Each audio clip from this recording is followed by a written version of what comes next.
She said one sentence that froze an entire Manhattan private wealth lounge. People like you don't belong in rooms like this.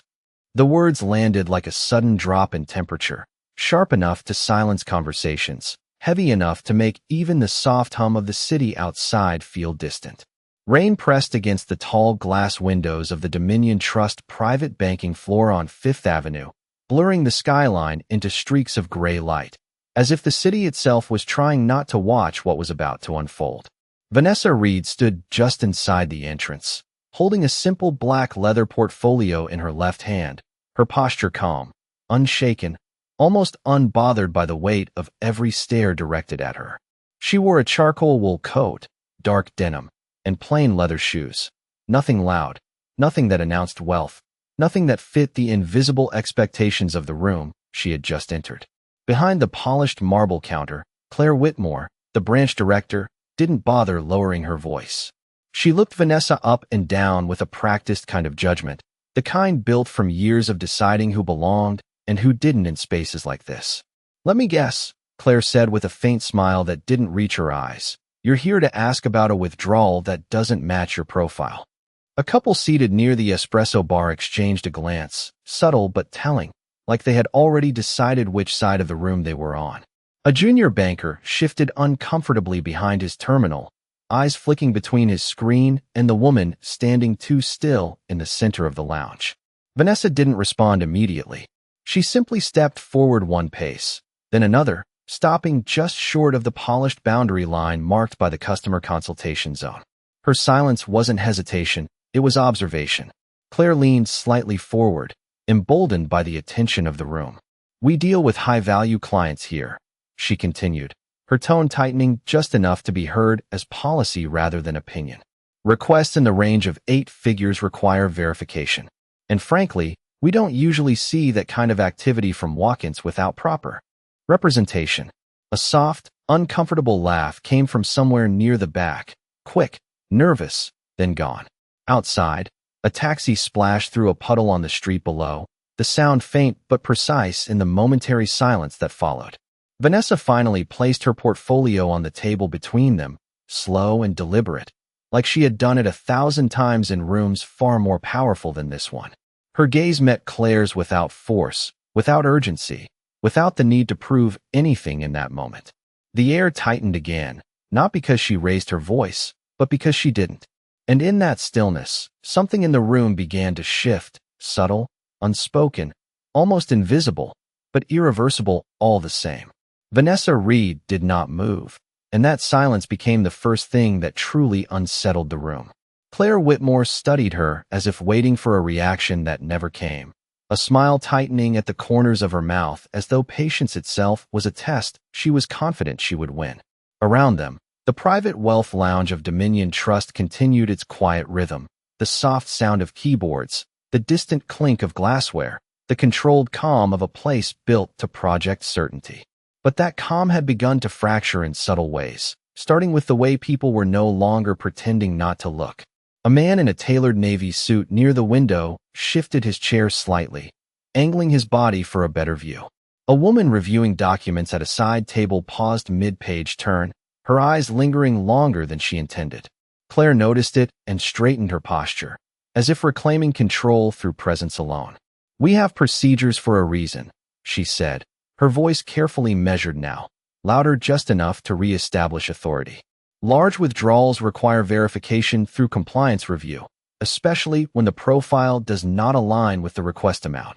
Vanessa finally opened her portfolio, but not to rush or comply.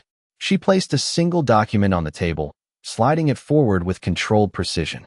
It was not dramatic, not flashy, just deliberate.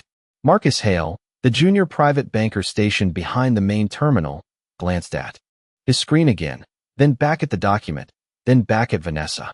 Something in his expression changed, a subtle shift from indifference to confusion.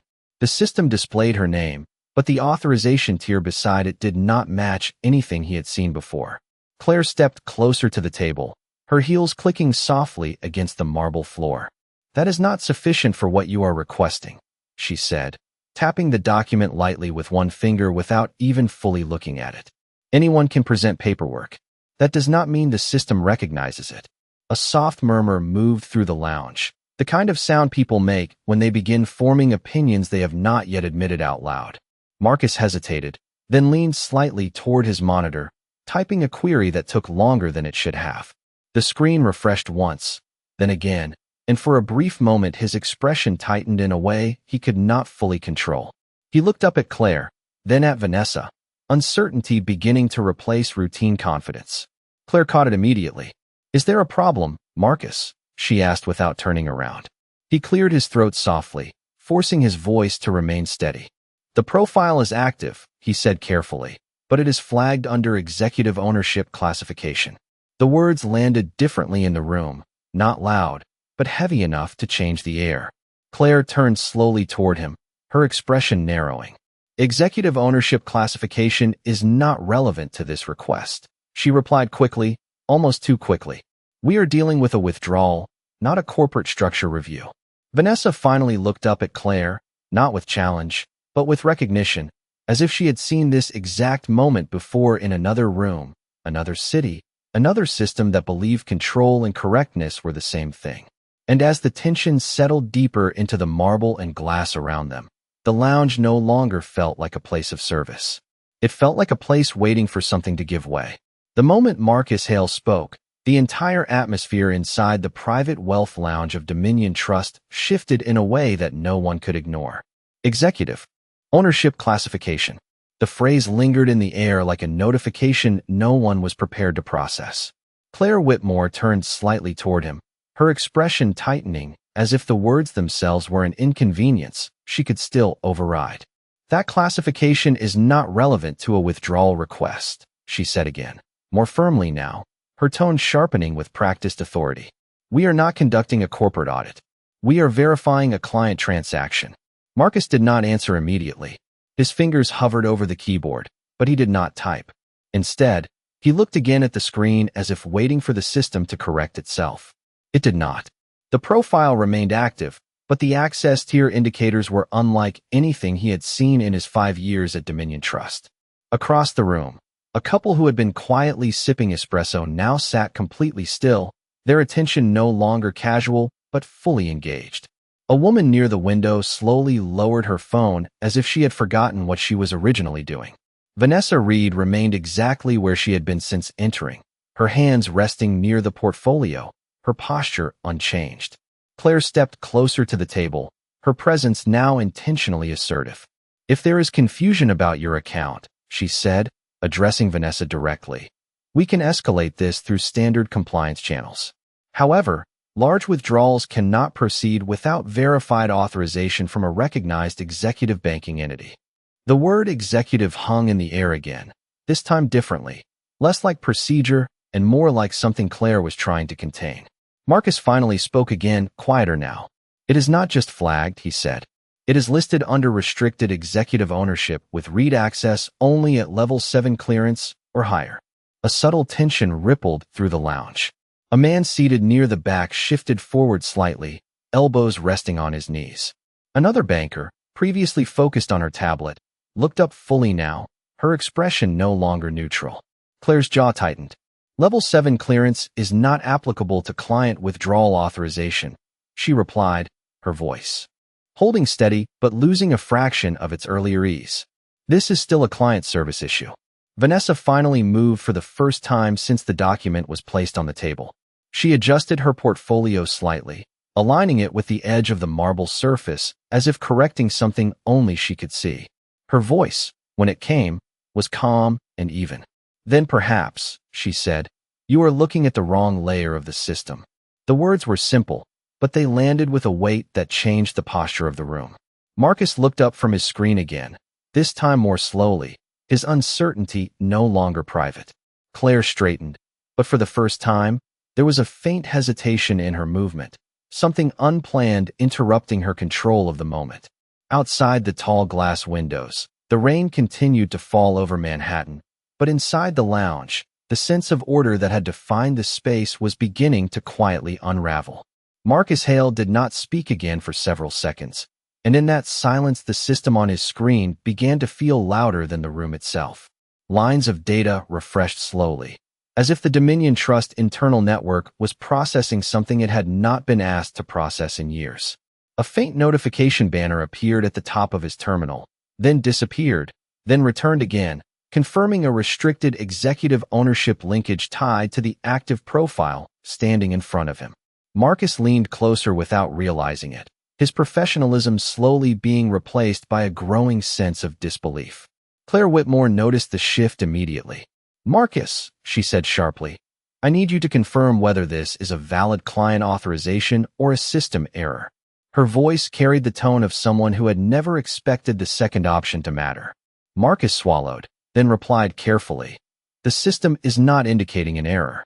It is confirming hierarchical ownership classification, but it is not releasing transactional clearance details."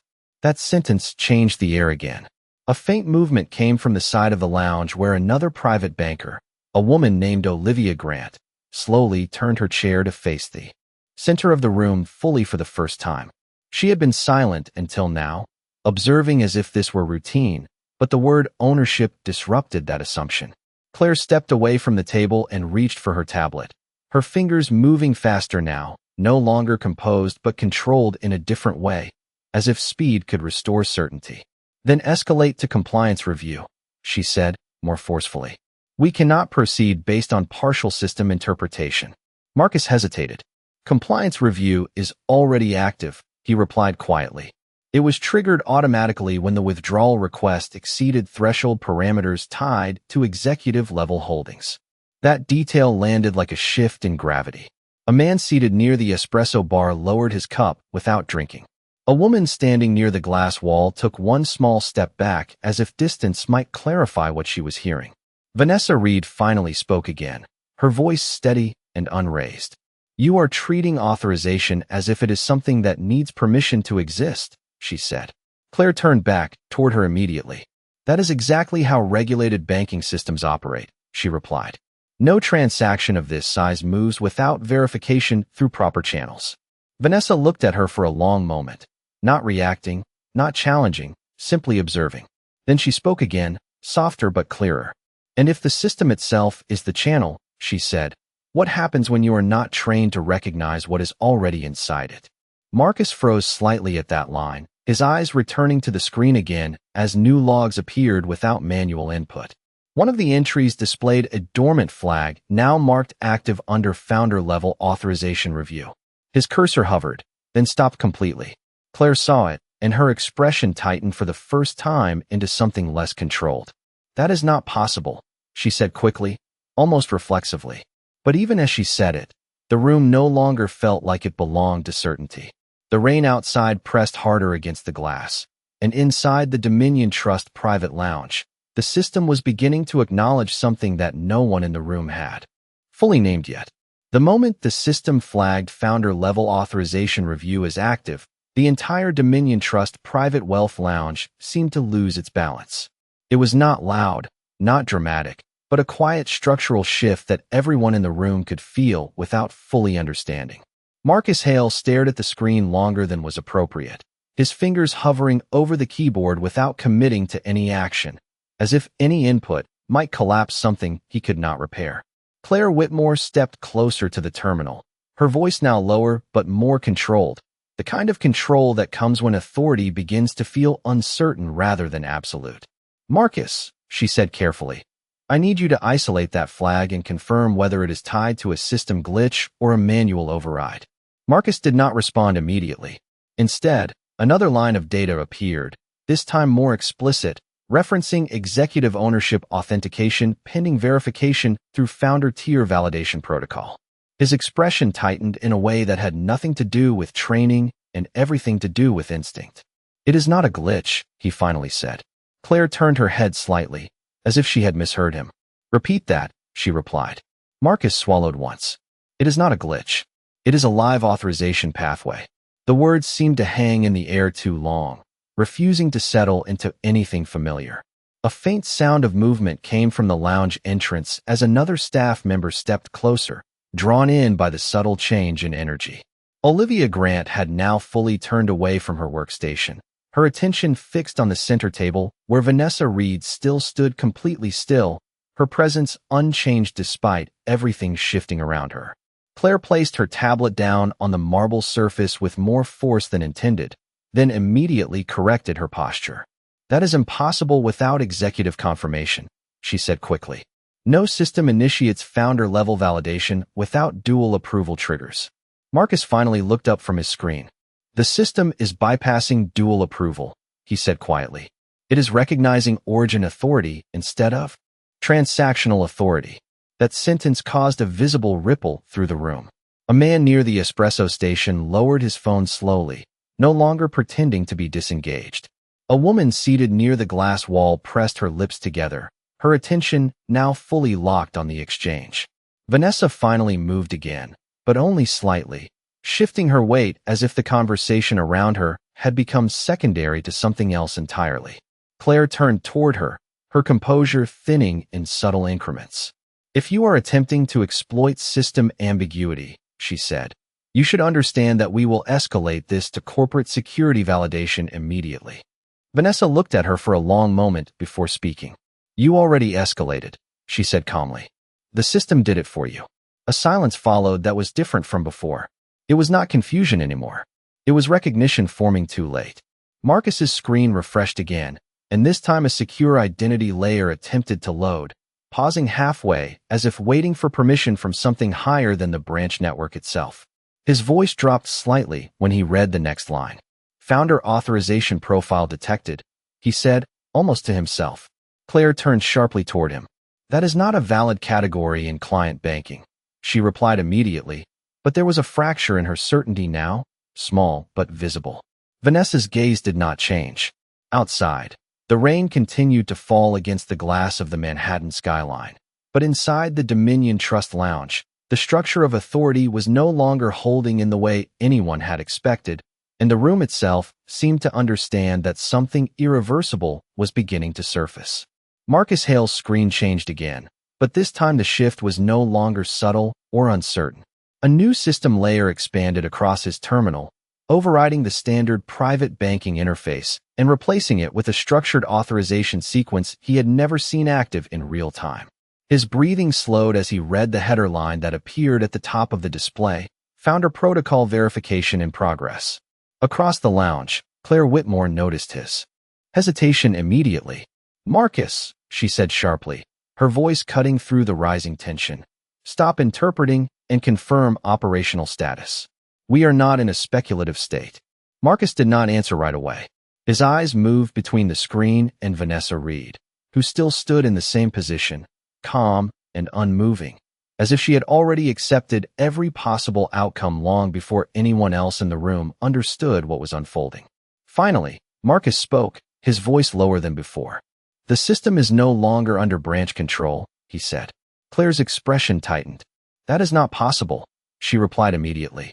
But even as she said it, another notification appeared on Marcus's screen, this time accompanied by a secure external connection handshake request originating from corporate headquarters authorization channels. Olivia Grant, who had been silent until now, took a step closer, her eyes fixed on the screen. "Is that headquarters access?" she asked quietly, almost unwilling to hear the answer. Marcus nodded once, slowly. "It is initiating a founder-level audit chain." The words did not land as drama. They landed as confirmation of something already too far in motion to reverse. Claire reached for her tablet again, faster now, her composure replaced by urgency disguised as procedure. "We will suspend all transaction activity until compliance validates this anomaly," she said. But Marcus shook his head slightly. "You cannot suspend it," he replied. "It is not running through branch authority anymore." At that moment, Vanessa finally moved. She reached into her portfolio and placed a second device on the table, smaller, darker, unmarked. She did not activate it immediately. She simply placed it down as if timing itself was the only instruction required. Claire looked at it with suspicion. "What is that?" she demanded. Vanessa's voice remained even. "A confirmation trigger," she said. Claire frowned. "For what exactly?" Vanessa looked at her directly. "For the system you believed you were controlling." A second later, Marcus's screen updated again, and this time the entire interface shifted into a live compliance broadcast mode. A secure voice. Channel activated automatically, and a calm, Professional tone came through the terminal speakers. Founder protocol acknowledgement received. Dominion Trust executive authorization layer now active. The room went silent in a way that felt absolute. Claire's hand froze above her tablet. Marcus slowly leaned back from his screen, no longer typing, no longer attempting interpretation. Olivia stepped back slightly, her eyes widening as she processed what she was seeing. Vanessa did not react to the announcement. She simply looked at Claire, whose confidence was now visibly breaking into fragments of disbelief. "This is not standard procedure," Claire said quickly, almost pleading with the system itself rather than the people in front of her. The voice from the terminal responded immediately, calm and precise. "Standard procedures do not apply to founder-level authority activation." The words hung in the air, final and irreversible. Outside, the rain continued to blur the Manhattan skyline. But inside the Dominion Trust private wealth lounge, every assumption that had held the room together was beginning to dissolve, not with noise or conflict, but with the quiet confirmation that control had already changed hands. Marcus Hale did not move when the system voice finished speaking. The words founder-level authority activation still echoed through the Dominion Trust private wealth lounge like something that had no intention of disappearing. Every person in the room seemed to understand, even if only partially, that the structure they had relied on a moment ago was no longer responding to them in the same way. Claire Whitmore stood completely still, her tablet lowered slightly now, her earlier confidence replaced by a visible attempt to regain procedural control over a situation that was no longer procedural. "This is not authorized under branch escalation guidelines," she said quickly, as if repeating the rule could restore its authority. Marcus looked at her, but did not respond immediately. His screen continued to update, now showing live confirmation from the corporate authorization network, with timestamps originating from outside the building. "It is authorized at a level above branch governance," Marcus finally said, his voice no longer uncertain but carefully restrained. Claire shook her head once, refusing to accept the framing. "No client account bypasses branch compliance in real time," she replied. But even as she said it, Olivia Grant slowly stepped back from her station, her eyes fixed on the central table where Vanessa Reed remained perfectly still, her presence unchanged as the environment around her reorganized itself. The terminal voice returned again, calm and absolute. "Founder authorization confirmed. All branch restrictions are now subject to override protocol." That sentence changed the atmosphere more than anything before it. A man near the lounge entrance lowered his phone without realizing it, no longer recording. A woman seated near the glass wall placed her cup down carefully, as if sudden movement might disrupt something irreversible. Claire turned toward Vanessa again, her voice tightening. "If this is an internal manipulation of system access, it will be investigated at corporate level," she said, but the authority behind her words was no longer intact. Vanessa finally spoke, her tone steady and controlled. "It is not manipulation," she said. "It is recognition." Claire took a step closer, her expression now showing something closer to disbelief than anger. "Recognition of what exactly?" she asked. Vanessa met her eyes without hesitation. "Of ownership." The word did not raise the volume of the room, but it lowered everything else. Marcus looked at the screen again, and this time he saw additional layers of confirmation cascading through Dominion Trust's internal network, each one validating the same truth from different institutional points of origin. Claire turned slightly, as if searching for another staff member to reinforce her interpretation of events, but no one moved. Olivia had stopped entirely, her attention locked on the same data stream Marcus was reading. "We need executive verification from compliance leadership immediately," Claire said. But even as she said it, her voice carried less certainty than before. The system responded instantly through Marcus's terminal. "Executive compliance leadership is already engaged." The words were final, not threatening, not emotional, simply operational. Claire's hand lowered slowly to the edge of the table, her posture shifting for the first time from command to uncertainty. Vanessa did not advance, did not retreat, did not alter her stance. She simply remained present as the structure around her redefined itself without requiring permission from anyone in the room.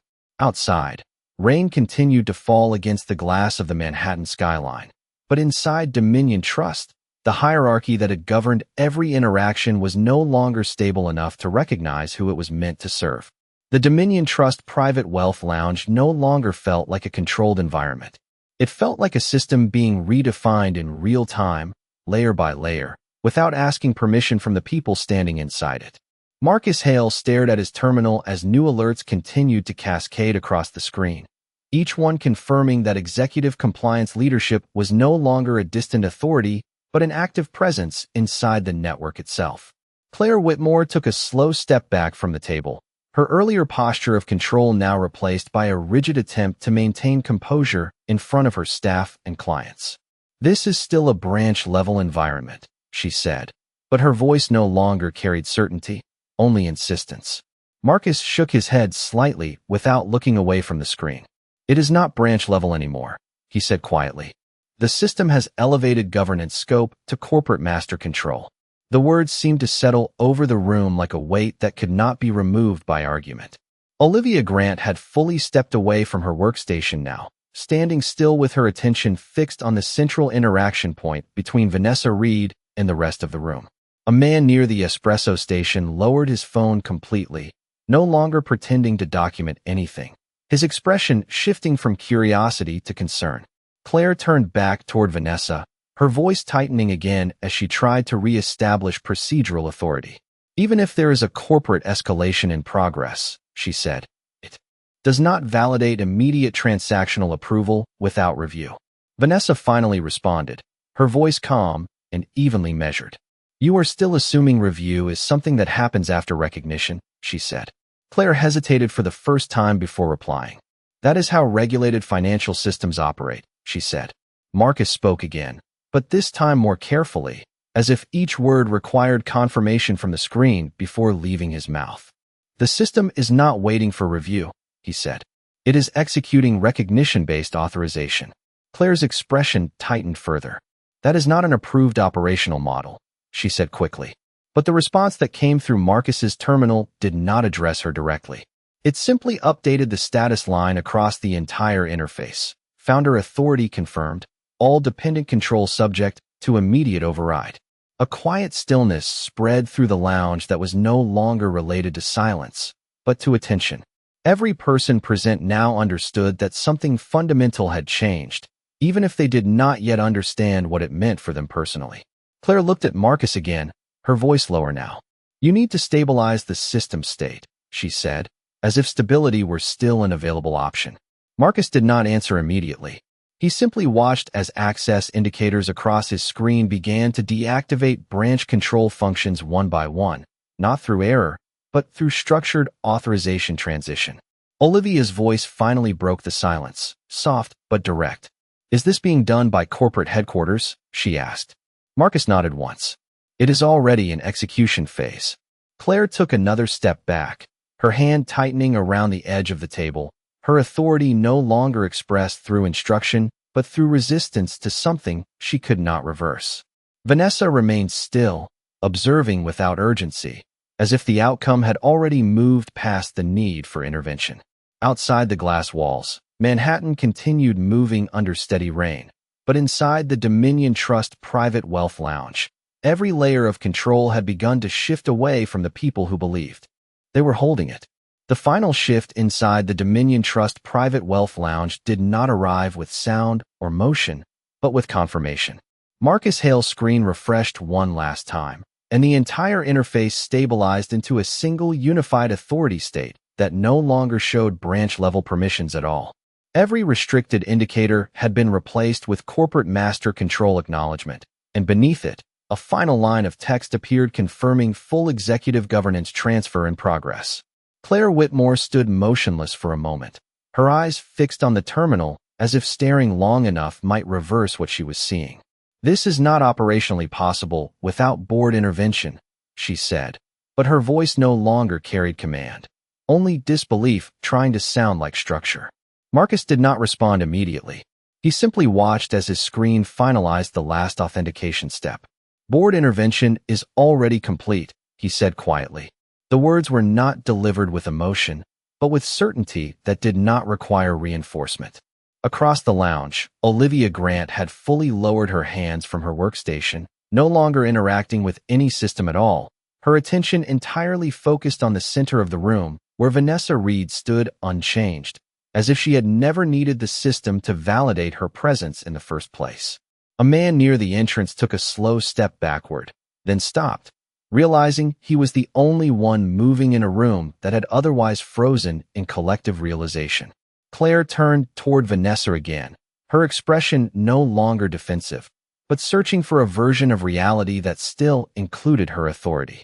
"If this is a corporate override," she said, "then standard protocol requires formal acknowledgement before execution of client-level transaction authorization."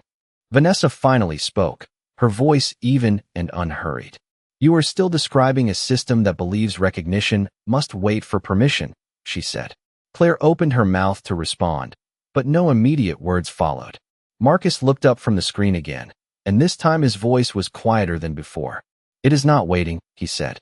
"It is already complete."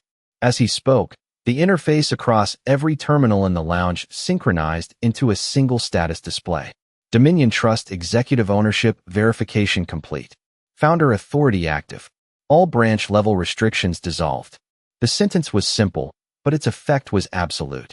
Claire's hand loosened from the edge of the table, not because she chose to let go, but because there was nothing left to hold in the same way. Olivia took a slow breath, her eyes still locked on Vanessa, as if trying to reconcile the presence in front of her with every assumption she had carried into the room. Vanessa did not move. She did not need to. The system had already moved everything around her. Marcus closed his eyes for a brief moment, then reopened them, as if confirming that what he was seeing was not temporary. "It is stable," he said finally. Claire turned slightly toward him. "Stable," she repeated, but the words sounded different in her voice now, stripped of its earlier confidence. Marcus nodded once. "It is no longer under branch control," he said. "It is under origin authority." The room remained still, not because it was told to be, but because there was nothing left to escalate, nothing left to challenge within the framework they had been using. Vanessa Reed's gaze moved once across the lounge, not with dominance, but with recognition of what had already resolved itself without conflict. Outside, the rain continued to fall across Manhattan, but inside Dominion Trust, the structure of control had finished its transition, and every person in the room now understood that what they had witnessed was not a disruption, but a correction that had already been in motion long before anyone noticed.